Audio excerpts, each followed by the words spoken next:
Welcome everybody, Sahari members and friends and supporters and non-supporters to Sahari's 4th live this evening, Wednesday the 27th of January 2021. My name is Shabnam Palesa Mohammed, and we welcome 24 members already on the Sahari Live. It's a little earlier than we normally do. We'd agreed to 8 o'clock. But I'm just aware that some people get to work very early in the morning. So 8 o'clock might be a little late for some of them. I see telegrams very busy there on my screen. So therefore we started at 7:30. We have to be considerate. So I hope this works for people. 53 already, that's excellent. Hello. And yet again, I'm not. Say hello, please, so I can see where the comments are working. Say hi, where you from? How you doing? 76. Let me see if I can pick it up on another device. Let's try that. Give me 1 second. Please start sharing this video, guys. Please start sharing this video on your profiles, on your groups, on your pages, so that more people have access to the campaign and information that is in the public's best interest. Please share, share, share, share. Already 111. You guys are too quick for me. And I can see the live here, so I'll be able to see comments on the screen. Okay. We will make this work. I've got a slight cough, but I'll tell you about that in a bit. Let's read some comments quickly. Welcome, Marina. Thank you for your strength fighting for our rights. All of us are doing that, Marina. It's a point I cannot emphasize enough, that I am one drop in this ocean of our campaign. Hi, Sudashni. Hi, Lorraine from Skalkweg, doing some brilliant work. Sorry, Skalkweg, doing some brilliant work with our PR. Marina, Solly, Shahida, Roxanne. Welcome, welcome. Lynn from Pinetown. Hi, Trisha, Gokul. Hi, Prasheen. Hello, Rani, Bhavana, Nisha. Hello from Johan. Nanette, Adele, Luke, Rushika, Prabhashni, Roxanne, Shahida. Wow, amazing. All right, we're already at almost 200 people, so I think 7:30 possibly works very well. Or alternatively, hi, Queen. Hi, Taryn. Alternatively, it's because we've had a very eventful day, right? So that's why there's some interest. But let's get straight into it. I've got about 10 points I want to go through. And of course, it's going to be very interactive. So I need to hear your thoughts, your comments. And Liaquat Khan has just requested to be in the live broadcast. Liaquat, you'll have to chat with me beforehand if you'd like to join the live broadcast and you've got something really important to share with us. But welcome, everyone. 260. Hi, BBZ Bites. Hello, Aloy Swaz. I love that name. Renusha, keep up the excellent work. Right back at you, Roxanne. Thank you for taking the time to do this. We really appreciate it. All of us. All of us. I am flabbergasted at the level of organization that we have already. How many days? From the 2nd of January, 25 days in, 60,000 members, almost 50,000 signatures. And when you approach that magic number of 50,000, you know what's going to happen? We're going to start delivering that petition to the relevant stakeholders, because they have to listen to the voice of the people.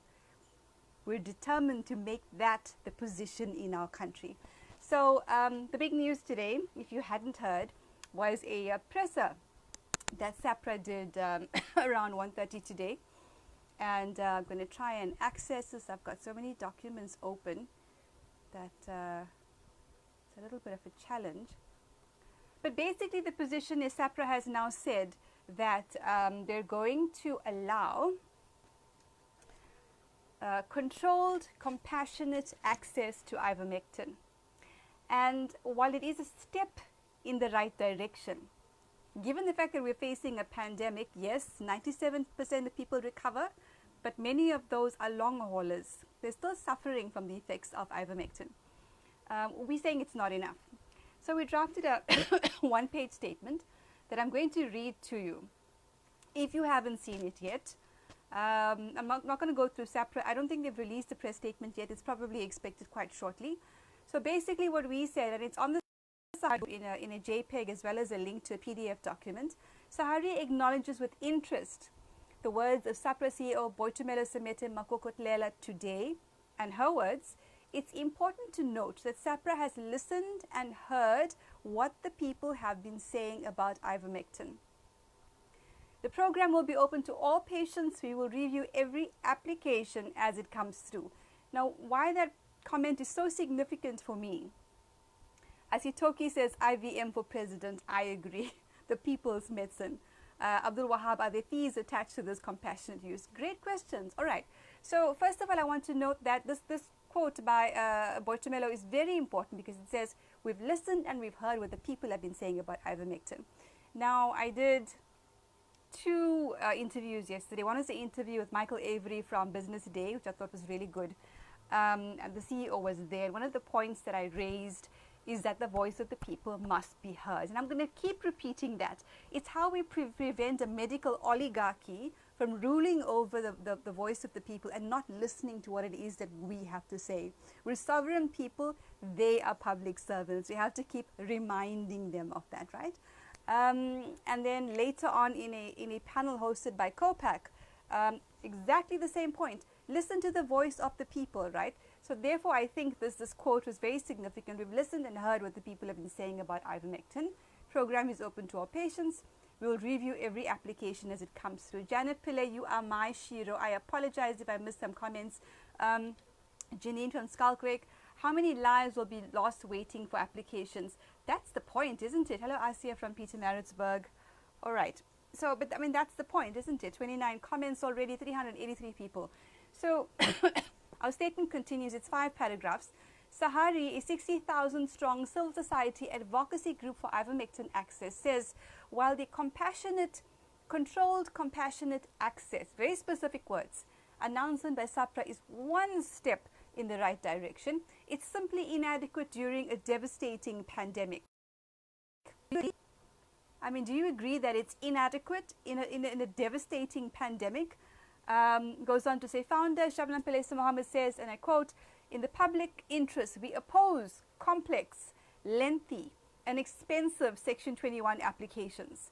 We also have no clarity on the urgent supplies that Dr. Andrew Hill said we should procure, WHO researcher, which are being controlled, right? Because the stock has been confiscated. We don't know where it is.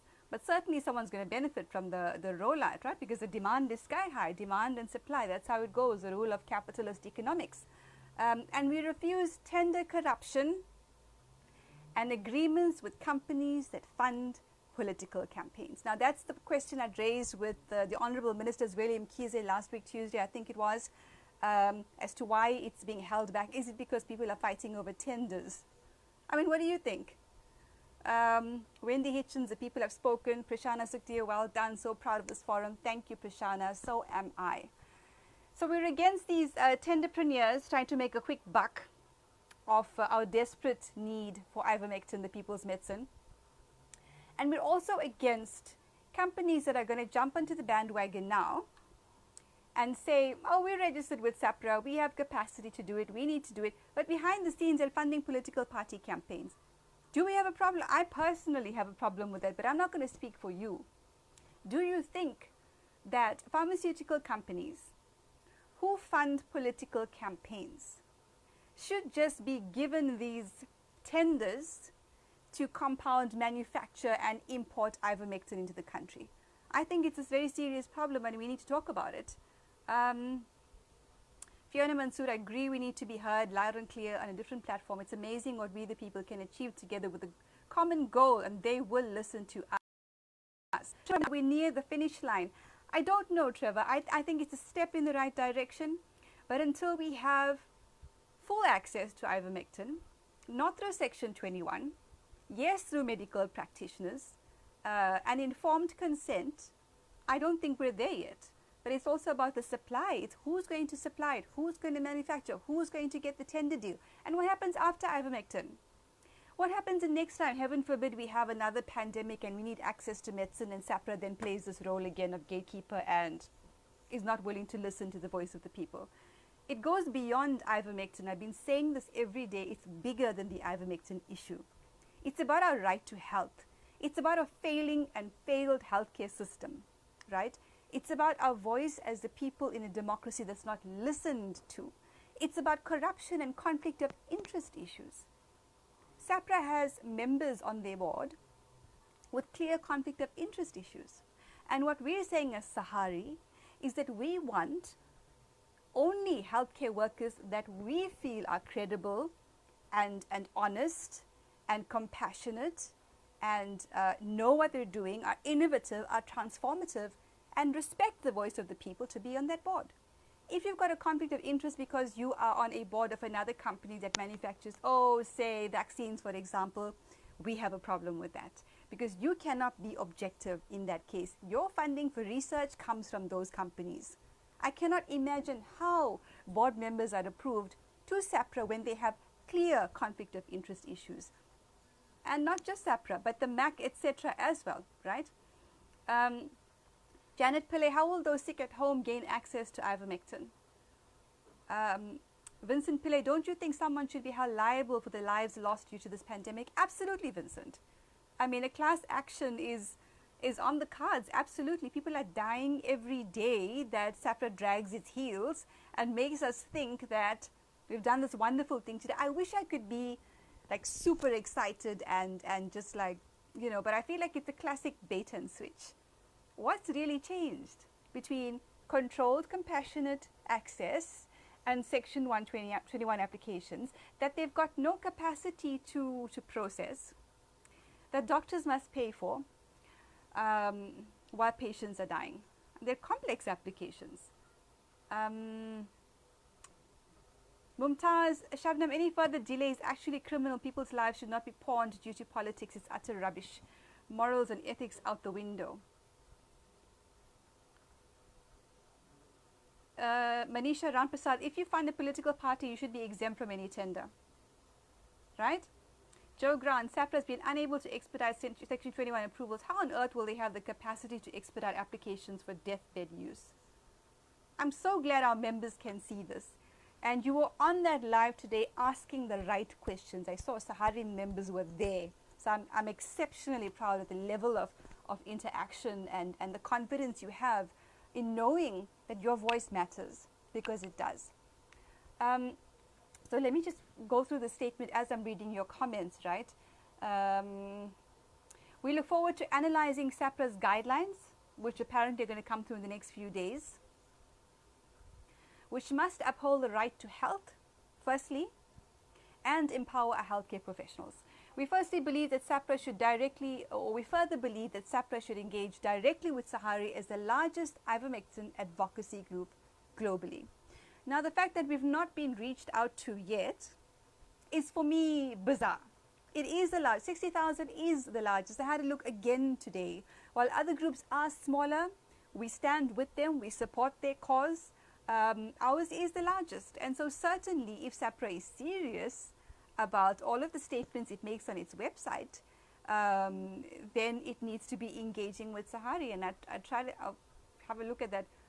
Maybe we'll look at it quickly, but go and have a look at the About Us section of SAPRA's website. There's a historical trajectory, there's core business, there is vision, and agile, conscientious, and socially transformative, globally positioned health product regulator with sustainable positive impact on long and healthy lives of those living in South Africa. I don't know, care and service excellence, that's another one. Caring about society and environment, service excellence. I mean, it sounds great on the website. And that's not to say that, they don't try. But on this ivermectin issue, I just know that the public trust is not there. I feel that SAPRA has made themselves irrelevant. And others are going to follow suit as well. They just made themselves irrelevant to South Africans, the lives of ordinary South Africans. And then paragraph 3 of this 5-paragraph, 1-page statement, we say, the following 10 questions, amongst others, are raised by our members and must be addressed by SAPRA. So after this live, I'm going to send it off via email. We have already tweeted it to SAPRA. If you're not on Twitter yet, please can you get onto Twitter? Sahari's handle is Sahari IVSA. It's not LVSA, it just looks like that.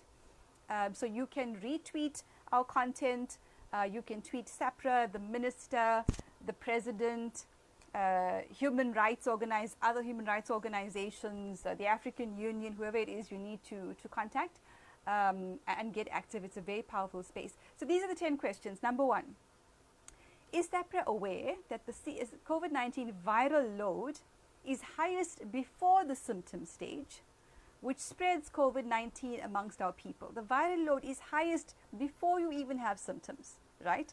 Which means you don't know you have COVID, and you could be spreading, the infection to other people. Question 2, does compassionate access mean critically ill patients in hospital? Does it mean only those that are on their deathbeds, right? When there is evidence that ivermectin prevents COVID-19. What happens if you only give it to those poor people who are on their deathbeds? Is those that are not only get progressively more sick, but they continue to spread the virus. Does it make any sense? I mean, that doesn't make any sense to me. I don't know what you think. Surely it can't be. I mean, what does compassion mean? Can we define what compassion means? I think that's such an important question. What does it mean to you? Is it compassionate to only give it to critically ill patients, which we agree with, and not to others that are also sick, or to others who want to prevent themselves from getting sick? Is that compassion? I don't know what kind of access that is. Question number 3, why must Section 21 applications be enforced, given the right to health, and 2, the individual's sovereign right to choose their treatment? Question 4, good one, capacity. What kind of additional capacity does SAPRA have to approve applications within 30 minutes of receiving an application, given the death rate in our country? We know they don't have the capacity. They don't have it. It's why they've been dragging their feet over ivermectin, besides the conflict of interest issues, because they've got no capacity. They've got capacity for the vaccine agenda, which the Department of Health did a Section 21 application for, but didn't do on an ivermectin. But they don't have the access or the capacity for these Section 21 applications. They're not going to manage. They don't have it. They've just advertised a vacancy for a clinical trial researcher, if I get that title correct, who's going to keep an eye on international developments and review clinical trials.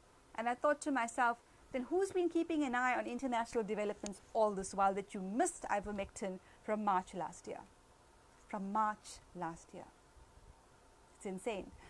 Number 5, if approval is delayed or denied, will SAPRA respect informed consent under the Helsinki Declaration, Article 37? If you've not read it already, please go and read it.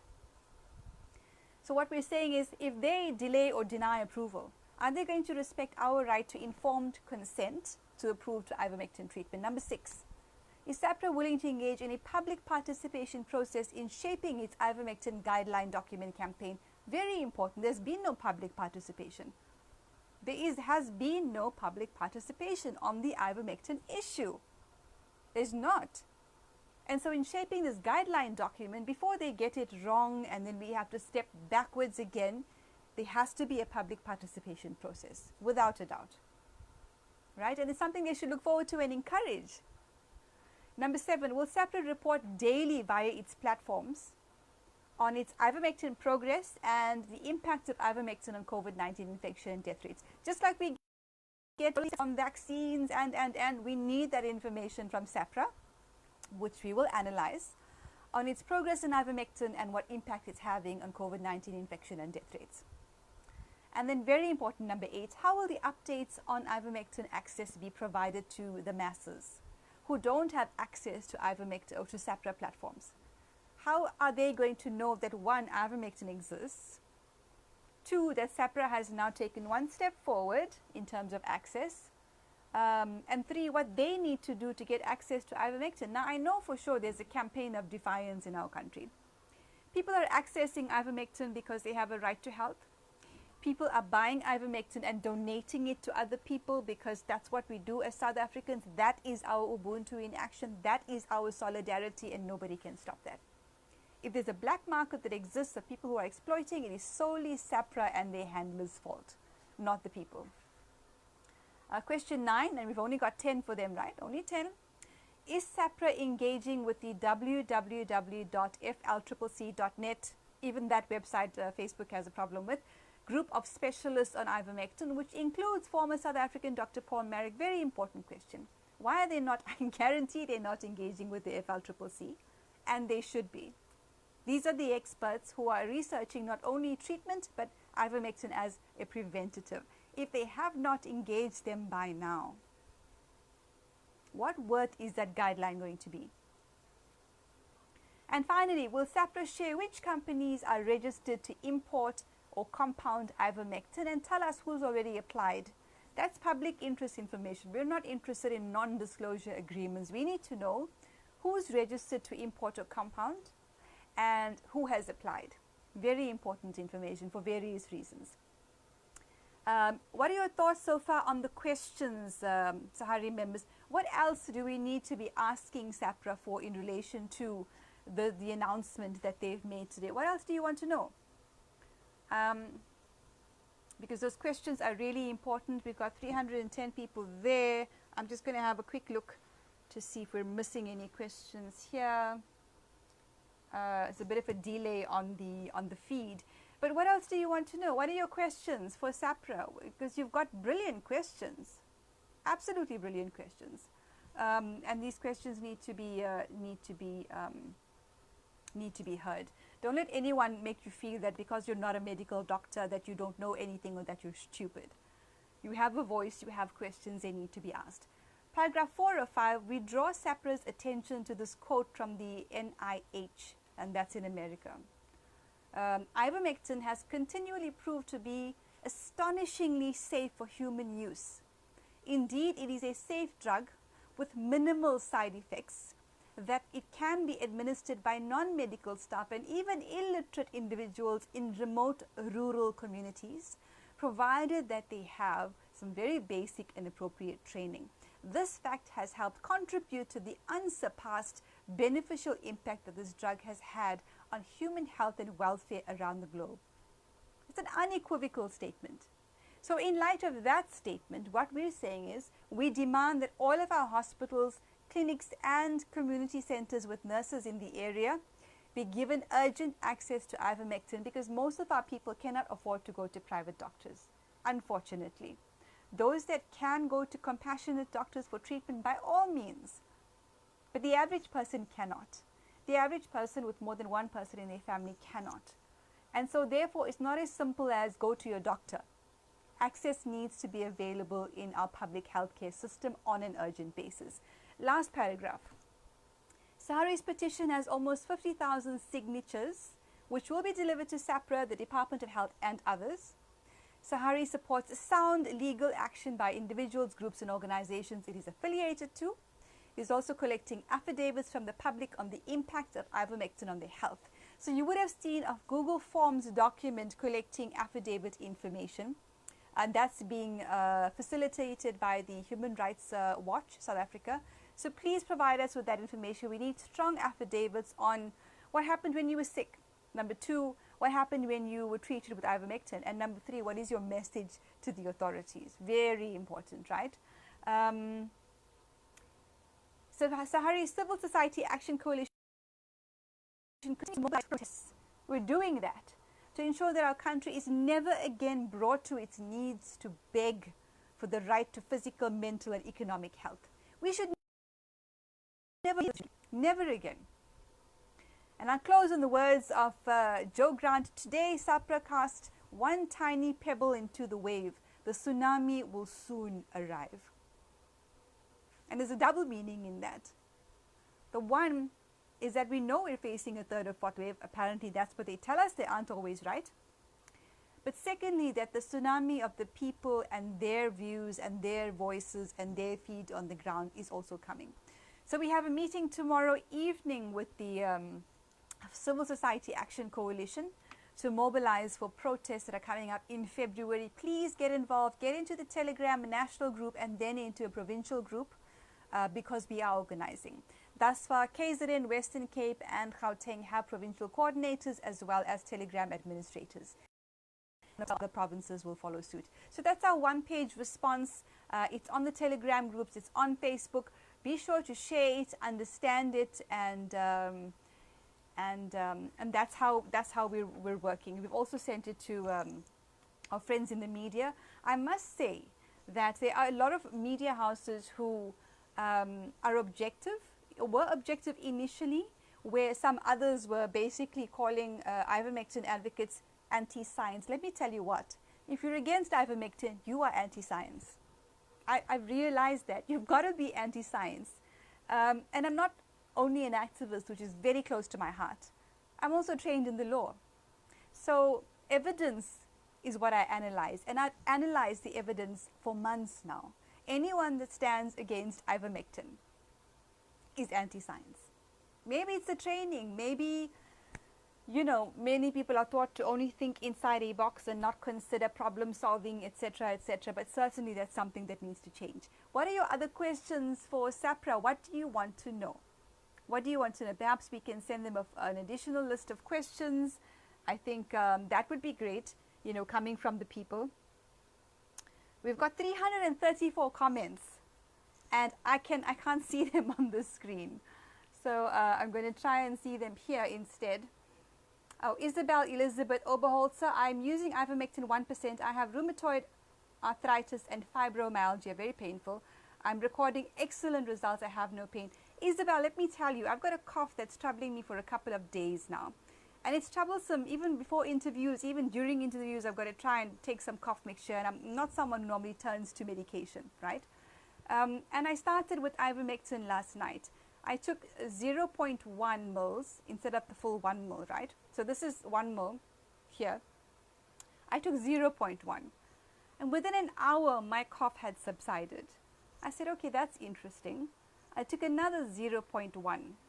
Again, really helped. I didn't take any more than that. I haven't even done the 1 mil dosage yet. And I'm doing the application instead of the ingestion because that's one of the experts that I believe in has advised us to do.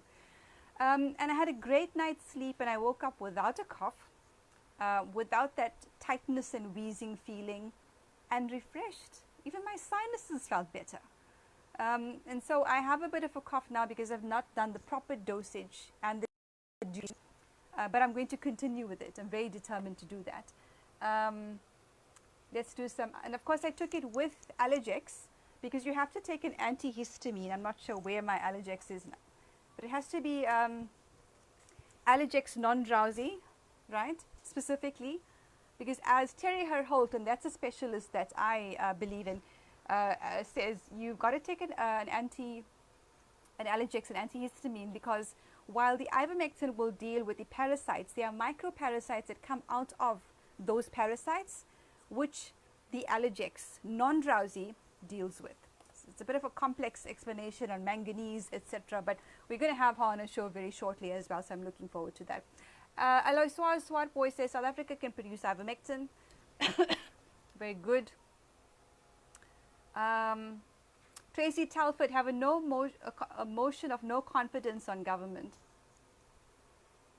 Hopefully one of our smaller political parties calls for that.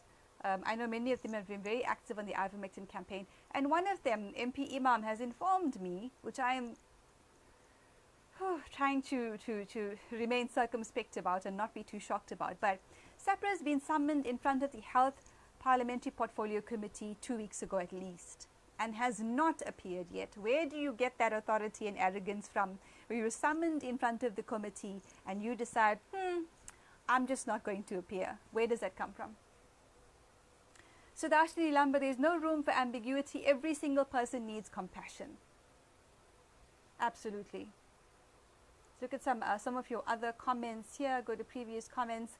Shahida Dolly, question to be asked: why did SAPRA not interact with Sahari? I don't know. I don't know. It's this ivory tower mentality. You know, we'll talk to the inner circle, and that's it. What do the people know? We don't really care what they think, right? Access in the clinics, Lynn Price, Abdul Wahab, Mansoor Ali, what would be the reason not to approve an application? Well, that's a good question. Why would they deny an application by a doctor or a pharmacist for that matter? Even nurses should be able to do this application, but hang on. Let's not fall for that bait. We're saying there shouldn't even be Section 21 applications because we don't have the time, because SAPRA doesn't have the capacity. Balgo bin Zahira, can we give SAPRA the definition of compassionate so that this play on words gets to use it at an early, so that this play of words gets us to use it at an early stage of symptoms, as compassionate means the first sign or symptom of a pandemic virus. On point. Mumtaz Sophia Khan talking about facilities in our country for the V word, affordability and funding issues, and yet SAPRA is denying or delaying ivermectin treatment. How is this realizing their vision? They should be approving it ASAP to assist and alleviate the load. How is this upholding the people's rights? We are a country that's so compromised from all sides, and they are further compromising us by delaying. Gerald Govender, as a regulatory board, are you allowed to approve medication based on the people's voice if you absolutely believe that the medication is a danger for humans? Such an important question, Gerald, because by their statement today that ivermectin is safe, all this while being telling us it's not safe, it's toxic, it's all of these side effects, and now saying, okay, we'll approve it under Section 21 applications. You've admitted that it's safe. Finally. Thank you for that at least. It's amazing, isn't it? Between the lines, if you read what they say today, they're saying that ivermectin is safe for human consumption. Of course, they're saying the human tablets instead. It's not our fault we don't have access to that. Radosha Ramdat Rampal, it should be free for all. Yes, I want to clarify, when I say freely available in my interviews or platforms or whatever the case may be, or my posts, I'm saying there should not be a cost attached. That's what I'm saying. We know in India that in Uttar Pradesh in particular, they rolled it out via mobile units, mobile clinics, gave it to people. Ivermectin, doxycycline and zinc, right?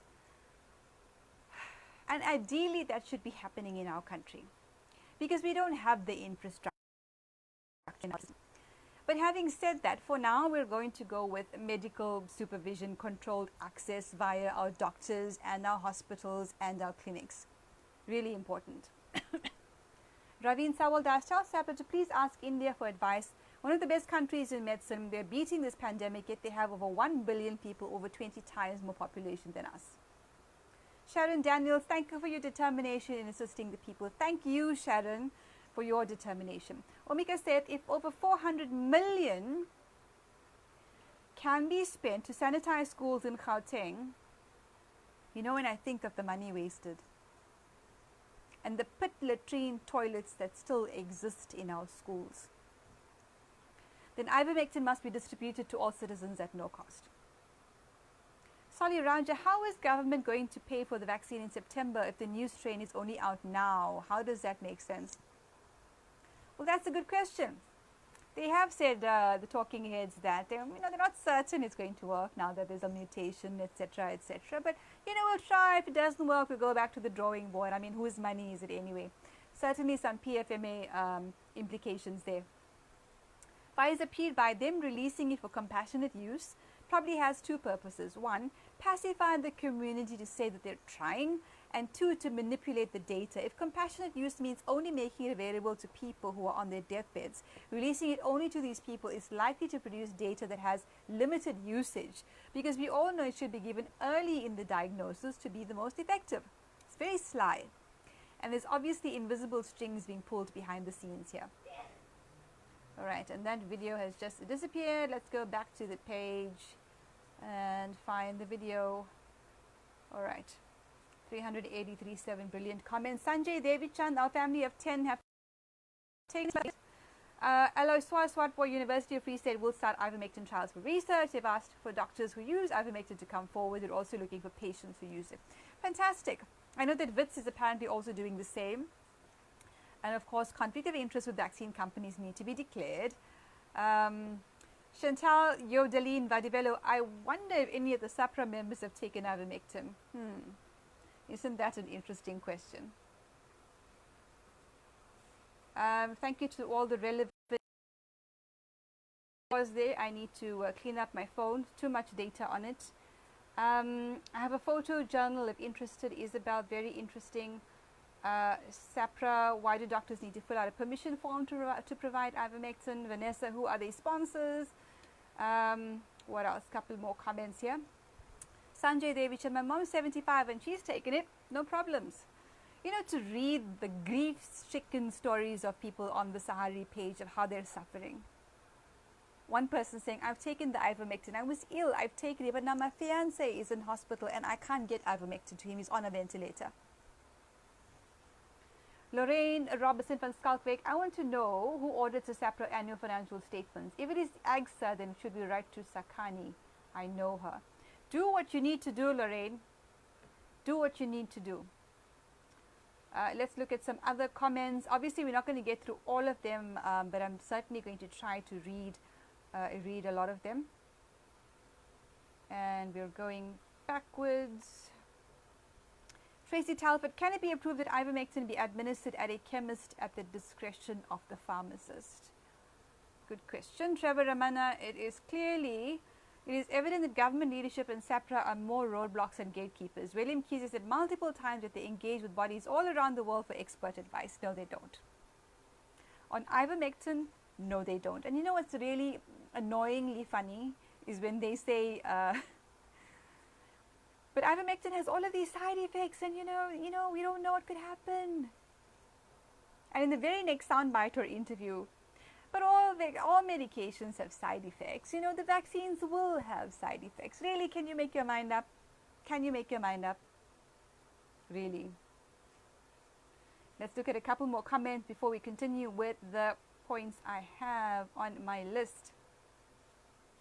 Any more than 10 questions, says Prasheen, and they will have their knickers in a knot. Well, perhaps. Let's get those 10 answers first. Hopefully it's a dedicated person responding to those questions. Question of safety has been asked and answered too many times. Yes, Manisha, quite correct. Simple question, what is the possible downside, said Kevin Harris. Well, as one of the healthcare workers that is a member of Sahari says, you know, worst case scenario, you lose some parasites. Wouldn't it be great if you could lose corruption in the same way? Right. Stephanie DeSante, who will distribute the ivermectin? That's it. Can't even get distribution right. How is this going to work? How many people are going to die while we wait for the ivermectin? Estelle, thank you for your very, very kind words. Agreed, we need to continue our vigilance. Renusha Ramdat Rampal, will patients in ICU be given treatment to ivermectin? Well, it beats the ventilators, doesn't it? Because ventilators are not working. There's problems with oxygen. There's not enough medication. There's not enough beds. There's not proper PPE for our healthcare workers. I mean, come on. Hi, Shamal. BBZ Bites, are we still doing the online poster protest? Yes, please, please. I've done a post about this. We circulated a statement to our frontline workers, in particular healthcare workers, saying do a poster. We understand right now you may feel, but I've got my patient to worry about. How can I go and march? Okay, what you can do is a poster. Your message about ivermectin, put the 3 hashtags, IVM for SA, Right to Health South Africa. Take a photo, put it up. Use your WhatsApp if you're still on WhatsApp, Telegram, Signal, Facebook, Twitter, Instagram, email, just get it out there. It's a very powerful way to draw attention to the campaign because we're campaigning both on the ground and online. Shamal says the spirit of Ubuntu. Nanette, FLCCC knows more than they ever will. I raised it yesterday. I said, where's the confusion? Go to the FLCCC website. All of the information you're looking for, like we don't know the dosage, is there. And also leave it up to the doctors. It's between the doctor and the patients. Lorraine says, because there's been no public participation, we can contest on procedural fairness in terms of the PADRA Act. Absolutely. Let's look at a couple more comments. How long, by Isabel, how long will you take to work through the processes that you announced today? Who will be responsible for deaths while you work through the processes to approve imports and manufacturers? Accountability is important. Across the board, Sahari members are saying we need to keep the pressure up. We can't be fooled by this tiny step that's not really going to help much. Today, we need to keep the campaign pressure up. Gerald, approval and compassion is them showing they care when they really don't. Ivermectin will be administered too late in the process, thereby rendering it non-effective when they want. I mean, imagine the people in hospitals who can't speak for themselves, who are on ventilators and oxygen. They don't even know anything about this one step in the right direction. They don't know, which is why we have to fight for them. Prophylaxis. Penny Harvey, if ivermectin is rolled out for teachers as a prophylactic, maybe children can get back to school sooner? Why would you send your children back to face a third or fourth wave and for teachers to die? Haven't we seen enough? Kevin Harris, best results out of meta-analysis are from early intervention and prophylaxis. So compassionate use is a bull. Nolene Ortel, I wouldn't be surprised if the vaccine is actually a vitamin I combination and they're just wasting time to make more money. I'm so angry. Tracy Lee Dorney, keep it up, my friend. Omika said there's no time for trials. We have enough testimonials. You know, that's what Dr. Andrew Hill said. Anyone calling for new clinical trials is going to raise serious questions. Who's going to pay for those trials? All of the money that we've wasted in trying to police ivermectin, instead of last year doing the research, doing trials if you think you need to, or just please leave it up to the doctors and the patients. It's insane. Fiona Mansour, Safra, we're going to scream louder. Right now, the citizens have lost all trust in government, and we've got to take a stand to get ivermectin. Your government have robbed us of our right to health. I've recovered from COVID. I was very ill with bad asthma. Chest was a very big problem and a lot of pain. Yeah. Omika said we've got plenty of private nurse practitioners who could dispense ivermectin safely and with the